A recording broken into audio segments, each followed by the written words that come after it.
So hello and welcome, my name's Steve Nobel and today I'm speaking with Philip Carr-Gomm on the Druid Plant Oracle.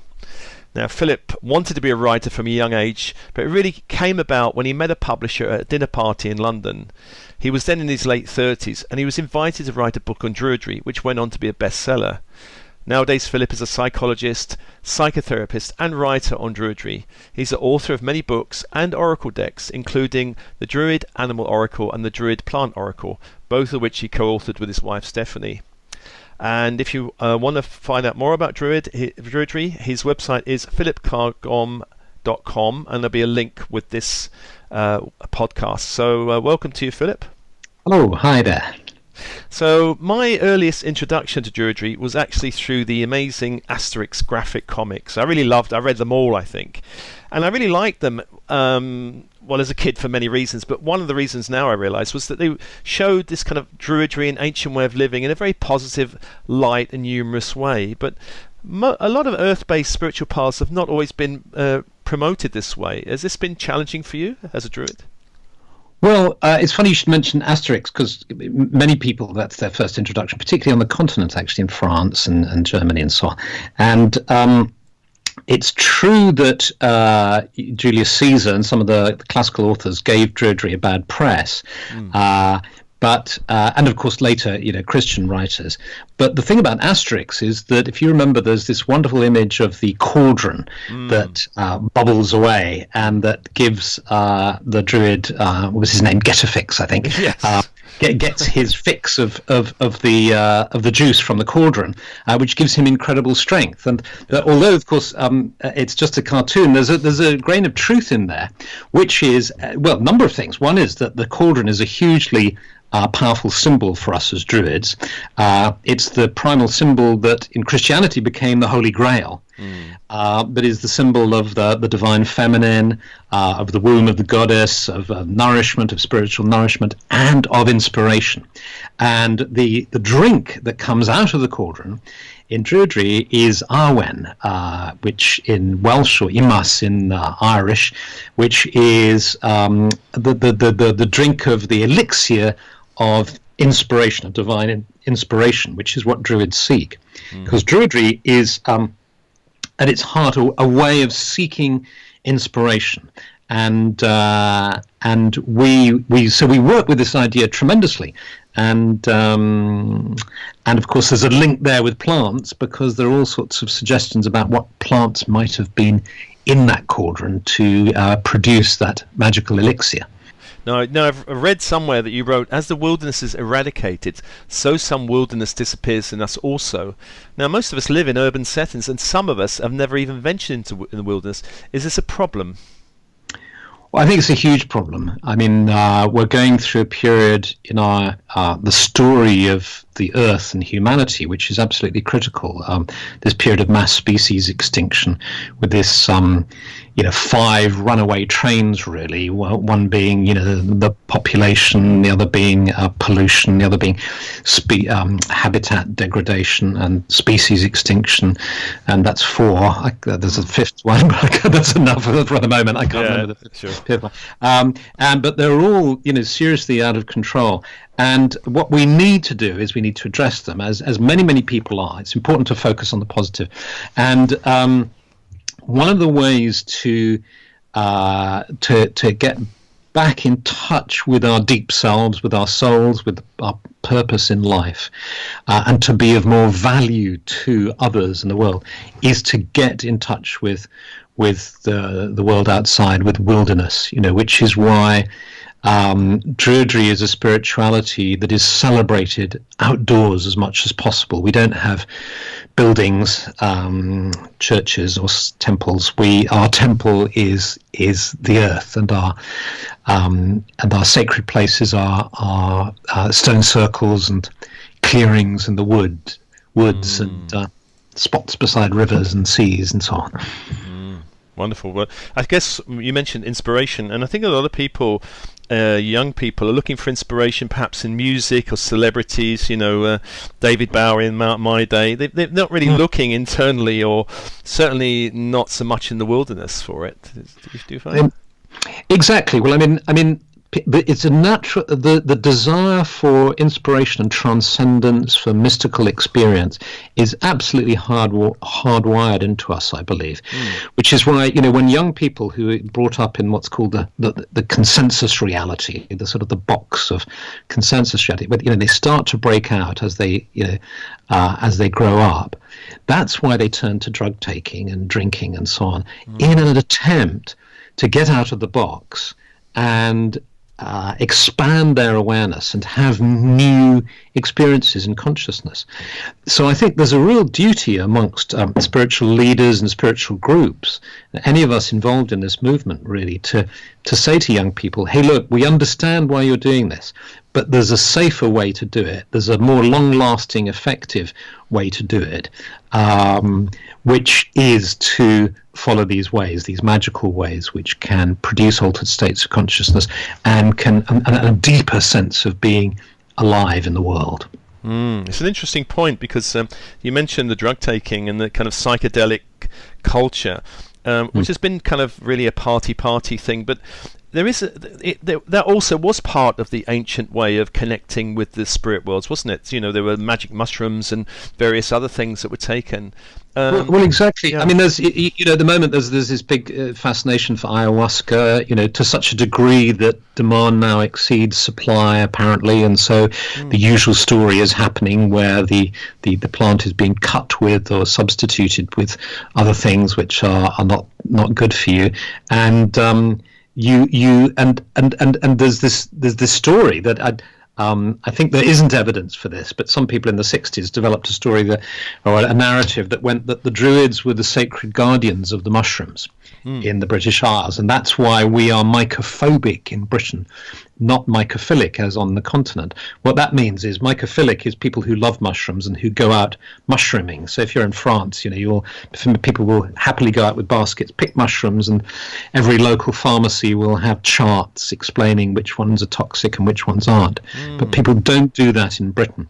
And somebody developed a theory, well, the reason why it's taboo in Britain is because the Druids were in charge of the mushrooms, because we have two psychedelic mushrooms that grow naturally in Britain, Amanita muscaria and the other one that's fly agaric. Yes, and liberty caps, fly agaric and liberty caps, and there's a very good book called Shroom by Dr. Andy Letcher who dismisses this theory, but it's a theory nonetheless. But it points to exactly what you say, which is the spiritual relationship that people have developed between humans and plants. Yeah. Now, the healing tradition of plant medicine seemed to have, a lot of it, gone underground as allopathic medicine came to the fore and kind of wanted to elbow out the way these kind of healers and kill them off and all that. Has it been challenging rediscovering some of this lost world of Druid herb lore? Well, the thing with the Druid Plant Oracle, it's been such a fascinating project because it's really like such a lot in Druidry. It seems to be lost, but it's just beneath the surface. So a very common reaction somebody might have to, if you talk to them about Druidry, or if you say, I'm getting interested in Druidry, I'm following Druidry, they'll say, well, there's no evidence there's nothing around. It died out, thousands of years ago, and it's just all fantasy. Yeah. Well, that person just doesn't know enough. They haven't read enough. They haven't studied enough, because actually there's loads of material just waiting to be discovered, really, and re-articulated. And that applies to the animal traditions, and it applies to plant lore as well. Yeah. And so with although it's true that allopathic medicine and modern approaches have pushed a lot of this stuff underground, luckily the holistic movement and the alternative health movement have been pushing back, as it were, and rediscovering stuff. Yeah. And you find, if you look at plant lore, you find you can go right back to herbals that were produced at the same time as the ancient Druids. And the science of archaeobotany, which is a wonderful science, really, which is extraordinary. Sometimes it's called paleoarchaeobotany. It's basically digging up soil and discovering remains of plants from thousands of years ago. To a lay person, that seems extraordinary, that you could find any remains at all.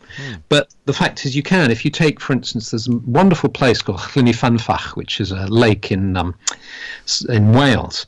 And up on the top of that, in this very windswept location, there's a cairn, Bronze Age cairn, that was excavated a few years back by archaeologists, and they discovered the cremated remains of a young woman.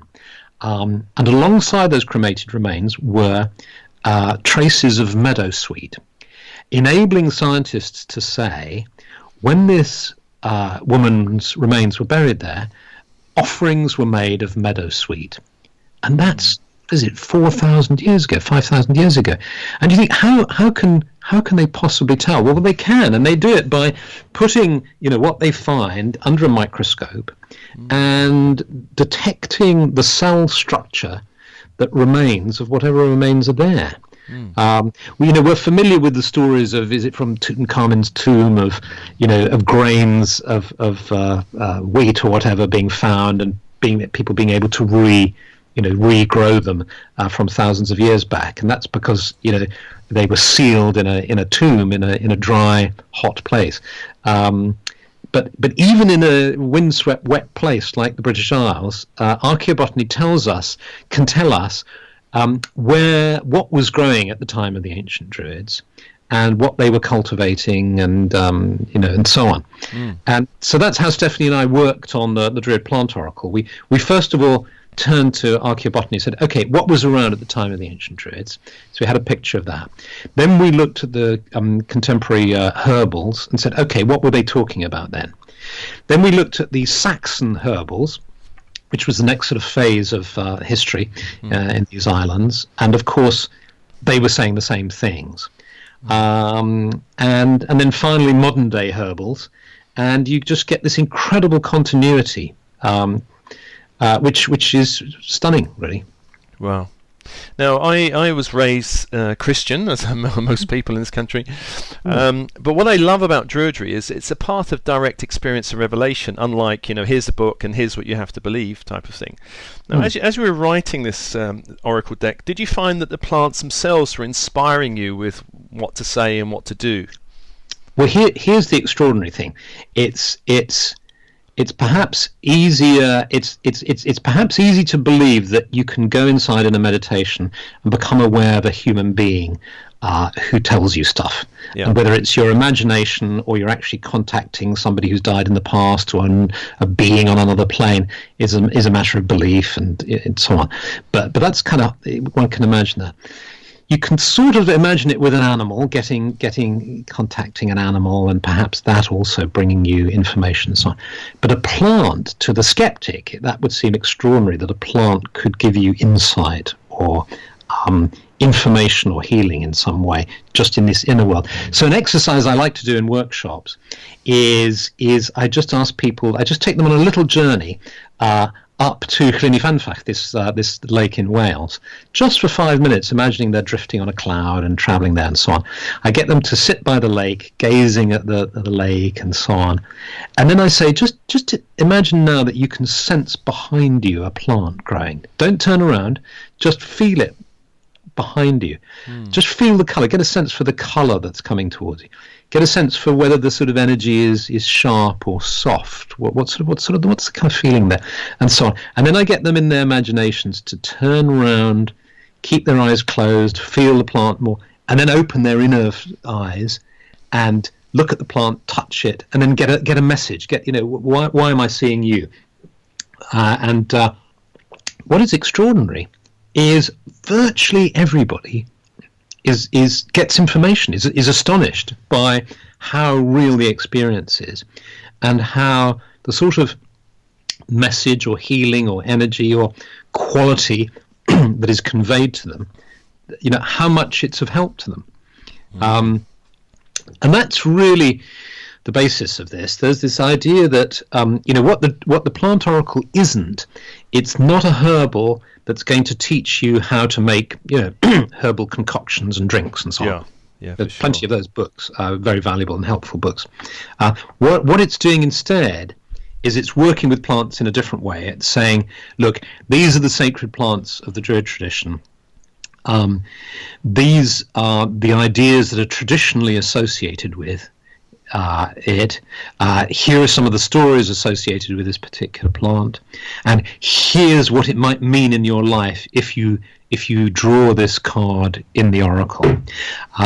Because plants have been used as oracles. I mean, the yarrow, for instance, was used as an oracle in the Highlands of Scotland for centuries, as it was used, strangely enough, in China with the I Ching as well. I took the liberty of pulling a card from the deck before we spoke, and I picked mistletoe. And you've got a beautiful image here of mistletoe growing on an oak at the time of the winter solstice. Now, the card has an upright meaning and a reverse meaning. Could you just talk us a little bit through this? Yes, sure. Well, usually, well, the thing about the mistletoe, it's interesting you chose the mistletoe because, of course, that's the plant most famously associated with the Druids. And the reason we associate it with the winter solstice is because the winter solstice is the time of the greatest darkness. It's the time of the longest night, and then the whole year turns on that sort of fulcrum, as it were, round to the light again. And so what we do in a Druid ceremony is we put out all the lights, we extinguish candles or whatever light there is, and then we just bathe, as it were, in the darkness for a while, that sort of nourishing power of the darkness, and then we light one candle, and then everybody in the circle lights a candle from that. So you have a wonderful magical moment of everybody standing there with these little flames. And then we hand out mistletoe. And the mistletoe, there's little white berries, symbolize that same thing, that point of light in the darkness. So it symbolizes the arwen that we talked about earlier of inspiration, these 3 drops of elixir that comes out of the cauldron, the cauldron of darkness, if you like, of the womb. And so drawing it symbolizes inspiration. And it's great to draw that card if one's going through any kind of difficulty, or just any confusion or lack of clarity or sort of sense of darkness. But it's also used in Druidry as a symbol of fertility. When you squidge a mistletoe berry, it's rather like male sperm, and it's been associated in that way with the idea of fertility. So it's also auspicious to draw it when you're going through, when you're trying to stimulate your own creativity, your own fertility and creativity, and it's also used to symbolize healing as well. Of course, you have to be, mistletoe technically is poisonous, it's toxic if you can't just munch mistletoe berries to get better. But it was called all heal. And in fact, in anthroposophical medicine, mistletoe is used as a medicine for cancer, and with some very interesting research around that. And so I think it's a strong, good card to draw. And then this idea of the reversed meanings that you talked about. There's generally a tradition in using cards is you can just use them for them to mean one set of meanings, but because truth is paradoxical and life is paradoxical, and there's often a shadow side to things, or there's a way in which something can be good for you in one moment and bad for you in the next. At a different time in your life and so on. So it's important to take that into account as well. And so, of course, if you look at the opposites of all these things, and fertility is sterility, in inspiration is actually the lack of guidance and so on. And so it's drawing one's attention in the reversed meaning to, perhaps one is going through a period of sterility, and then you need to just sit with that and just allow that and so on. Wonderful, great. Yeah. Now, I know there's a number of ways you can use this deck. For example, you can use it as a magical tool for creating the future. You can use it for meditation. But can I ask you just about how do we use it for guidance? Well, the idea, what we don't ask you to do is to use it to tell the future, because probably too long a discussion for us to have about that. But there's a real problem with oracles as fortune telling. You have this business of the self-fulfilling prophecy, of suggestibility and so on. But what I think the way oracles can be tremendously helpful is in giving guidance, is in it's as if our life and the sort of flow of events is like the surface of a river that we're looking at. There's this flow of events. And what an oracle's helping you to do is just to go a little deeper and to connect, to become aware of some of the currents that are flowing beneath the surface. So what an oracle can do is it can say, have you considered that? Look at this particular inference. And this seems to be the direction you're going in. This is where the sort of fortune-telling side comes in, but in a gentle way. If you carry on like this, this is the direction you might be going in. Time to take stock. And that's why you quoted earlier this thing about magically creating your future. That's where it gives you the choice. It says, look, your life is going this direction. You can encourage this direction, or you can take a different direction. So you are actually engaging in the process of literally creating your future. Wonderful. Now, the Oracle comes with a beautiful book, lovely, gorgeous, colourful cards, and I must say illustrated by Will Worthington. We should mention him. And there is also a something where you can actually do all the different spreads, aren't there? Something that yes, there's a spreadsheet. Yeah. So, Philip, thank you so much for speaking with me, and all the best for your work. It's a pleasure. Thank you so much, Steve.